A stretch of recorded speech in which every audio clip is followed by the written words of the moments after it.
J'étais enseignante avant d'être élue et ma co-rapporteure Graziella Melchior l'est également.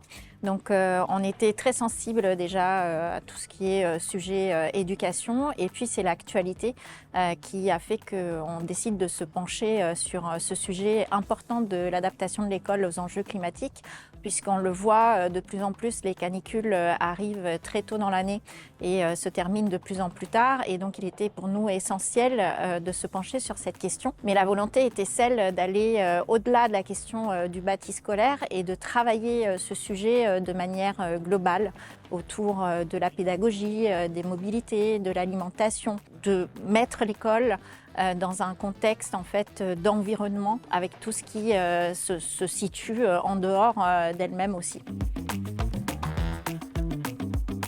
Le principal défi, c'est celui de la continuité du service public. Dans des périodes de forte chaleur, de canicule, il est très difficile pour les enseignants et les élèves de continuer à maintenir des enseignements. Et puis on le voit aussi, il y a le défi pendant l'hiver d'aller dans des classes qui ne sont pas du tout réchauffées. Déjà, concernant le bâti scolaire, on manque d'un espace unique où toutes les collectivités puissent aller piocher des informations et puis essayer de répercuter ces informations d'un point de vue local. Et finalement, les difficultés sont celles des petites collectivités qui ont le moins de moyens humains à investir sur ces sujets. Et donc cet observatoire serait aussi pour elles, pour qu'elles puissent accéder au même niveau d'informations qui sont liées à la rénovation architecturale, à l'ingénierie, mais aussi au financement. On souhaite aussi qu'il y ait des espaces dans l'école qui jusqu'à présent sont inutilisés, comme par exemple les cantines scolaires où on puisse faire de l'éducation à l'alimentation, ou les cours végétalisés dans 100% des écoles où on puisse faire par exemple des expérimentations de classe dehors. Concernant l'alimentation, nous, on prône en fait une part de l'alimentation végétale supplémentaire. Sur la question des mobilités, ce qui est intéressant, c'est de se dire qu'il faut penser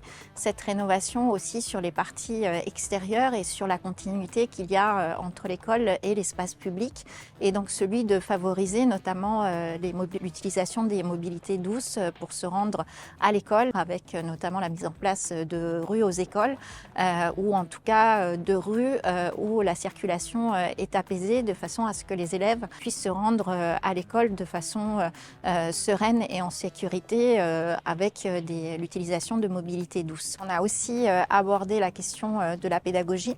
Donc nous, notre objectif, c'est que finalement, tous les élèves puissent avoir accès au même niveau d'information et que finalement, ils puissent aussi se faire porte-parole de ces mesures qu'ils apprennent à l'école, à la maison.